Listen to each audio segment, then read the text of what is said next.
আসসালামু আলাইকুম ওয়া রাহমাতুল্লাহি ওয়া বারাকাতুহু। প্রিয় দর্শক, হালাল কথার পরিবারে আপনাদেরকে স্বাগত। আশা করি মহান আল্লাহ তাআলার অশেষ রহমতে আপনারা সকলে সুস্থ এবং ভালো আছেন। আজ আমরা জানব কুরআনের আলোকে মানুষের জীবন কেমন হওয়া উচিত। আল্লাহ সুবহানাহু ওয়া তাআলা আমাদের জীবনযাত্রার একটি পূর্ণাঙ্গ পথ নির্দেশনা দিয়েছেন, যা কুরআনের পাতায় পাতায় ছড়িয়ে আছে। আল্লাহ বলেন, যিনি তোমাদেরকে সৃষ্টি করেছেন এবং তোমাদের জন্য জীবনযাপনের পথ নির্দেশ করেছেন। সূরা আল বালাদ আয়াত 10। এই আয়াতে বোঝা যায় মানুষ কেবল স্বাধীনভাবে নয়, বরং আল্লাহর নির্দেশিত পথে চলার জন্য সৃষ্টি। কুরআন আমাদের জীবনের প্রতিটি দিক, ইবাদত, নৈতিকতা, পারিবারিক জীবন, ব্যবসা বাণিজ্য, এমনকি সমাজ ব্যবস্থা কেমন হওয়া উচিত সে বিষয়ে পরিষ্কার দিক নির্দেশনা দেয়। মানুষ মাত্রই উত্তম জীবনের প্রত্যাশা করে। প্রতিদিনের জীবনে আগের তুলনায় একটু বেশি সুখ, সমৃদ্ধি ও স্বস্তির আশা করে সবাই। পার্থিব জীবনের এই প্রত্যাশাকে ইসলাম নিরুৎসাহ করেনি, বরং আমি জিন ও মানব জাতিকে সৃষ্টি করেছি শুধুমাত্র আমার ইবাদতের জন্য। অপরদিকে আল্লাহ সুবহানাহু ওয়া তাআলা আবার বলেন, সত্যবাদিতা, ন্যায়ের পক্ষে থাকা, অন্যকে সাহায্য করা এবং অন্যায়ের প্রতিবাদ করাও ইসলামের গুরুত্বপূর্ণ অংশ।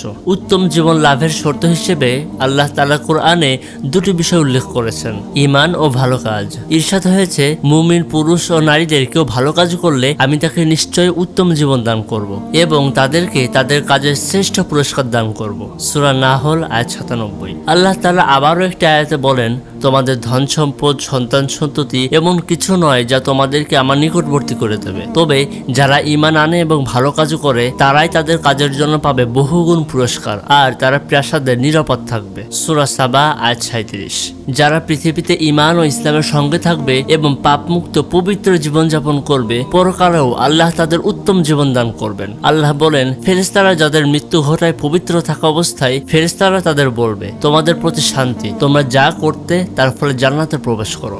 সূরা নাহল আয়াত 32। আল্লাহ বলেন, তোমরা ন্যায়পরায়ণতা, সদাচরণ ও আত্মীয়দেরকে দান করার আদেশ দাও এবং অশ্লীলতা, মন্দ কাজ ও অবাধ্যতা থেকে বিরত থাকো। প্রিয় ভাই ও বোনেরা, একটি সুন্দর সার্থক জীবন চাইলে কুরআনের আলোকে চলা ছাড়া আর কোনো পথ নেই। এটাই আমাদের মুক্তির পথ, দুনিয়াতেও পরকালেও। প্রিয় দর্শক, ভিডিওটি যদি আপনার ভালো লাগে তাহলে লাইক দিন, শেয়ার করুন এবং আমাদের চ্যানেলটি সাবস্ক্রাইব করতে ভুলবেন না, কারণ আমরা সবসময় ইসলামের প্রকৃত সত্যটা আপনাদের সামনে প্রকাশ করতে চাই। আল্লাহ আমাদের সবাইকে কুরআনের পথে চলার তৌফিক দান করুন। আসসালামু আলাইকুম ওয়া রাহমাতুল্লাহি ওয়া বারাকাতুহু।